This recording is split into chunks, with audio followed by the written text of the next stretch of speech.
Welcome to the deep dive. Today, we're going to explore some, well, pretty radical ideas from certain ancient texts, actually. And they challenge everything you thought you knew about something incredibly common: alcohol. Yeah. What if, and this is what these specific sources propose, what if it's not just an intoxicant? What if it's a means of spiritual oppression? It's a heavy concept. It's certainly a provocative thought, isn't it? But these sources, they even suggest the word alcohol itself might hold an ancient secret. Like a hidden meaning. Exactly. A forgotten truth connecting the soul to invisible realms. A truth, they claim, that has been, deliberately hidden. That's quite the claim. For centuries, people have used this substance for celebration, for escape. It's everywhere. Absolutely. It's deeply ingrained. Yet behind that, our deep dive into these materials suggests there might be this deeper, maybe unsettling truth that's been obscured. Right. So we're going to unpack the hidden origins, the ancient chemistry, Yeah. and the energetic effects of alcohol on the mind and soul, as described in these texts. And, maybe most importantly, we'll ask, why might this knowledge have been suppressed if it exists? It's true. Our common understanding of alcohol, it's usually celebratory, right? Or maybe a way to unwind, escape the day-to-day. Yeah, the usual stuff. But the sources we've been diving into, they reveal this really compelling claim that alcohol doesn't just cloud the mind, but it actually veils consciousness. That's the phrase they use. And it cuts off the sacred link connecting you to divinity. Cuts it off. That sounds decisive. It does. And it's fascinating to think that ancient sages, even secret societies, supposedly warned about this very substance. Really? Back then? Yeah. They apparently understood what modern science just calls intoxication. Well, they saw it as forcibly separating the soul from a higher state of being. Forcibly separating. Wow. That language suggests something more active than just, dulling your senses. Exactly. It's not passive in their view. So the mission of this deep dive, look, it isn't to convince you one way or the other, but it is to unpack these really intriguing claims.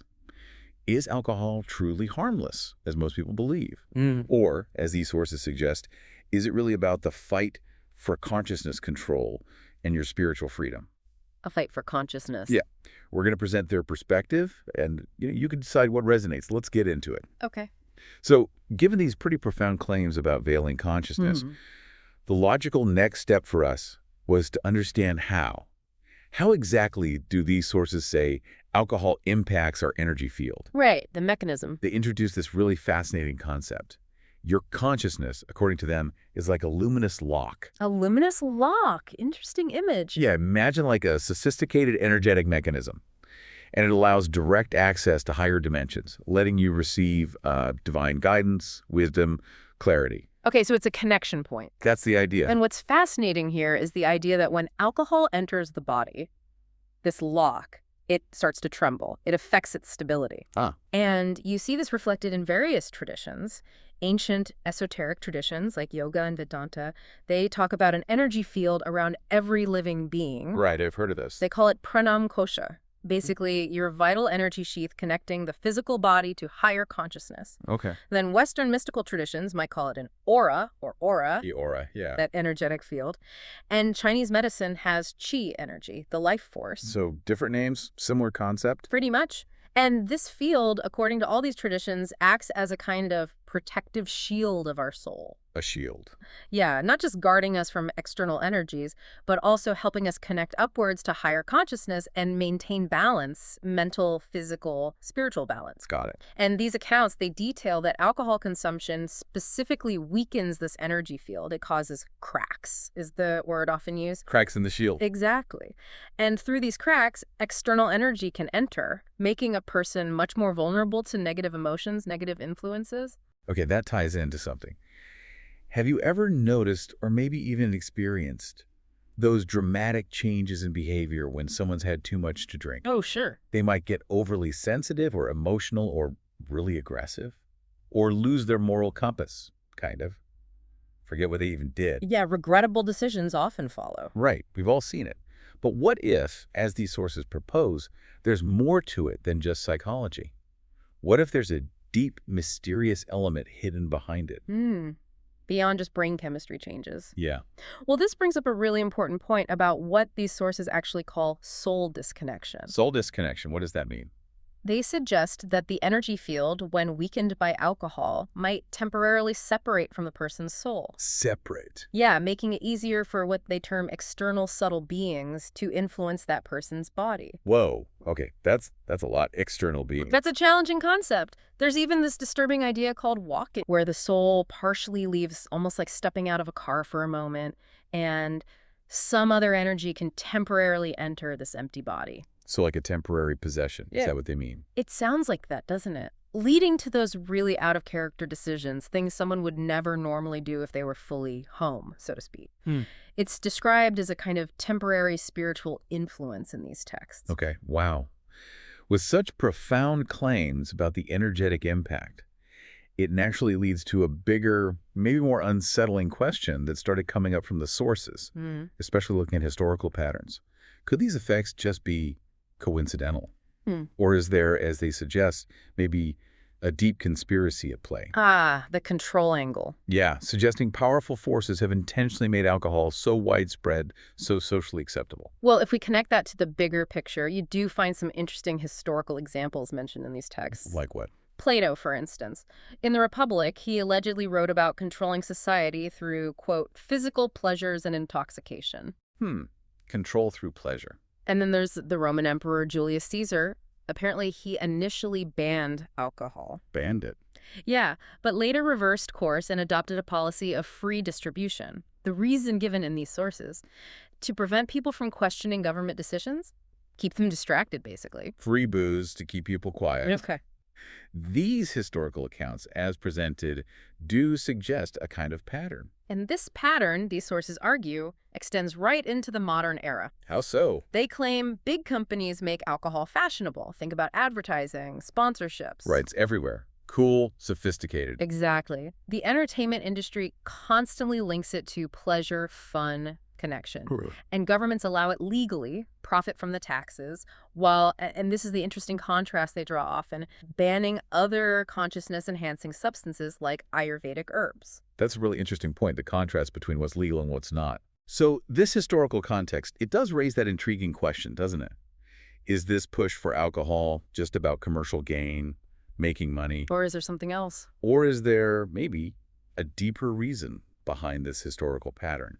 The restriction of certain things, the promotion of alcohol. It loops back to that idea of a fight for consciousness control. Yeah, that phrase keeps coming up. And the irony pointed out in some of these sources is pretty striking. What's that? That the same powerful people who promoted alcohol often avoided drinking it themselves. Really?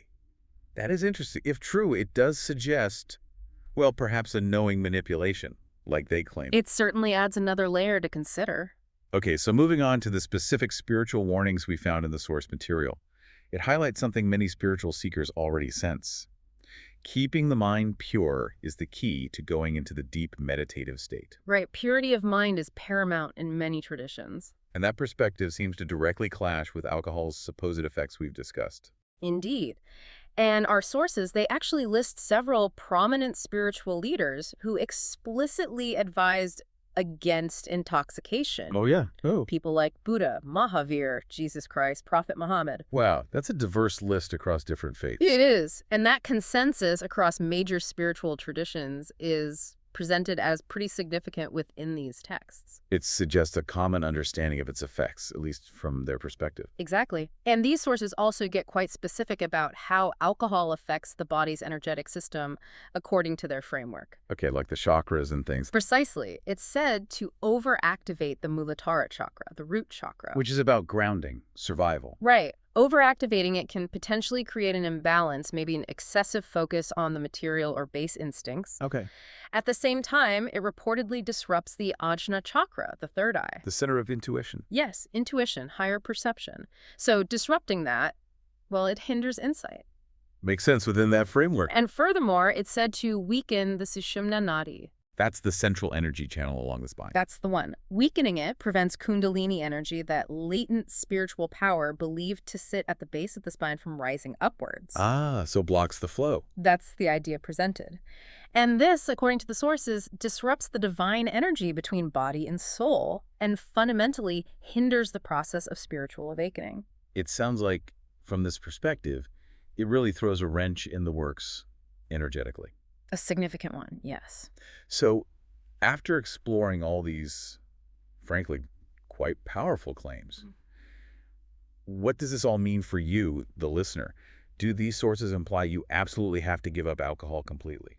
Well, the answer these sources seem to suggest is nuanced. It depends on the spiritual journey of the person. Okay, how so? If someone lives primarily, maybe solely, in the material world, focused on worldly things, then alcohol consumption may not be a matter of big concern from this specific spiritual viewpoint. Right. However, if you aspire to higher states of consciousness, if that's your goal, then alcohol, according to these texts, can be one of your biggest hindrances. A hindrance? Yeah, acting, as one source vividly puts it, like a captive planet that limits your consciousness, keeps it tethered. A captive planet. That's a strong metaphor. It definitely prompts some introspection, doesn't it? It does. You know, asking yourself, based on these claims, does alcohol potentially harm my mental, physical, or spiritual life?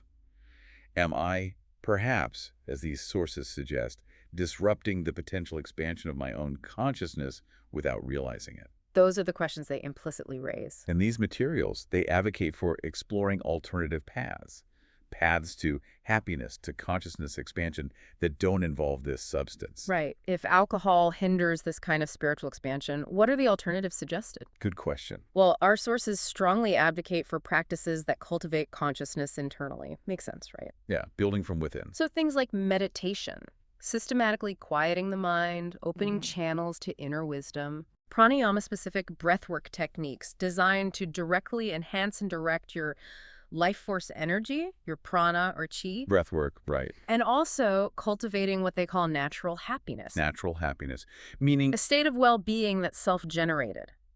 It doesn't depend on external highs or substances. It fosters the expansion of your consciousness from the inside out. I see. Sustainable joy, maybe? Something like that.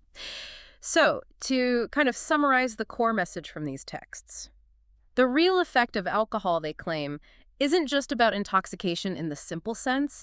It deeply affects the level of consciousness and soul. That's the crux of their argument. So ultimately, what you choose to do with this perspective, well, that's up to you, isn't it? Completely. Does hearing about this spiritual mystery, as they frame it, compel you maybe to explore different paths? Or do you find the conventional view, still resonates most strongly? It's a personal reflection. Yeah. What do you think? Is this a hidden truth, something that's been deliberately obscured for centuries, like these sources suggest? Or is it, from your perspective, just a coincidence, something to ponder?